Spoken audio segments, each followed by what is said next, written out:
तर नमस्कार मित्रांनो, तुमचं सगळ्यांचं स्वागत आहे आपल्या गणेश व्लॉग जी चॅनलवरती। तर आजचा व्लॉग हा खूप खास असणार आहे, कारण आजच्या व्लॉगमध्ये मी आमच्या शेतामध्ये आलो होतो आणि शेतामध्ये मी जी स्वतः झाडं लावली होती, झेंडूच्या फुलांची जी मी झाडं लावली होती, म्हणजे आता ती मी थोडीच लावली होती, जानेवारी महिन्यामध्ये लावली होती आणि आता सध्या मार्च महिना सुरू आहे। तर जास्त काय अशी झाडं लावली नव्हती, थोडीशीच लावली होती ती झाडं। आता त्या झेंडूच्या झाडाला काही फुलं आली होती आणि त्या फुलांचा मी आता प्रथमच त्याला फुलं उठली होती आणि ती फुलं काढून मी स्वामी समर्थांसाठी एक सुंदर असा हार बनवणार होतो।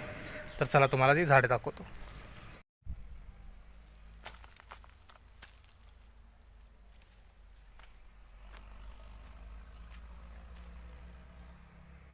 तर तुम्ही आता ही झाडं बघितली, ही थोडीशी झाडं आहेत, ती पण मी जानेवारी महिन्यामध्ये लावली होती। तर असंच त्याचं बी माझ्याकडे होतं, त्यामुळे ते तसं टाकलं होतं, जरा इथं जागा होती म्हणून आणि पाणी पण इथं असते म्हणून ती टाकली होती। तर त्याला आता ती झाडं मोठी पण झालीत आणि चांगली फुलं पण उठल्यात त्याला।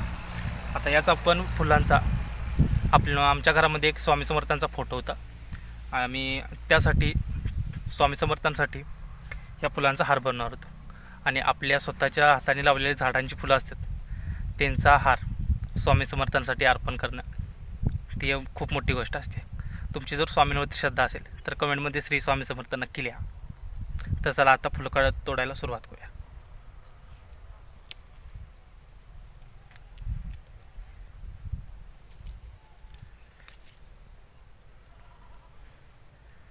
तोपर्यंत मी फुलं तोडून घेतो, तोपर्यंत कंटिन्यू व्हिडिओ बघा।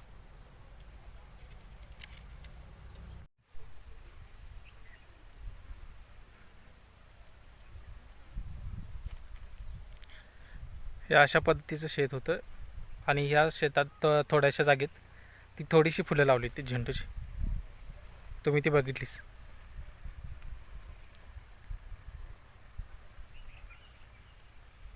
तर आता फुलं तर तोडून झालीत, पण आता फुलं काय जास्त नव्हती, तुम्ही आता बघितलंच, जे जराशीच फुलं होती, पण एका फोटोसाठी त्याचा हार पुरेसा होऊ शकतो। तेवढी फुलं तर आता आम्ही तोडून झालेत, आता घरी जाऊन याचा हार बनवतो।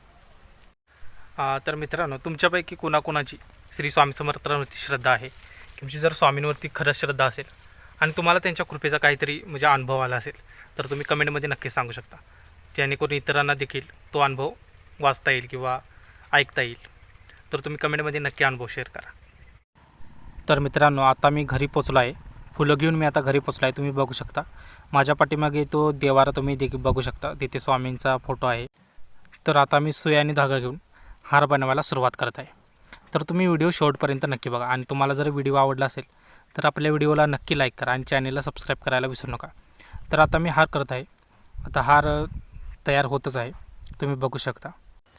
तर आता फुलांचा हार करून तयार झालाच आहे, तुम्ही व्हिडिओमध्ये बघू शकता। आपल्याकडे जेवढी फुलं होती तेवढ्या फुलांचा हार करण्याचा आपण प्रयत्न करा आणि असा हार स्वामींच्या फोटोला आपण घातलेला देखील आहे। तर मित्रांनो, तुम्हाला जर व्हिडिओ आवडला असेल तर नक्की लाईक करा। स्वामी समर्थांची कृपा आपल्या सर्वांवर सदैव राहो। श्री स्वामी समर्थ। जय जय स्वामी समर्थ।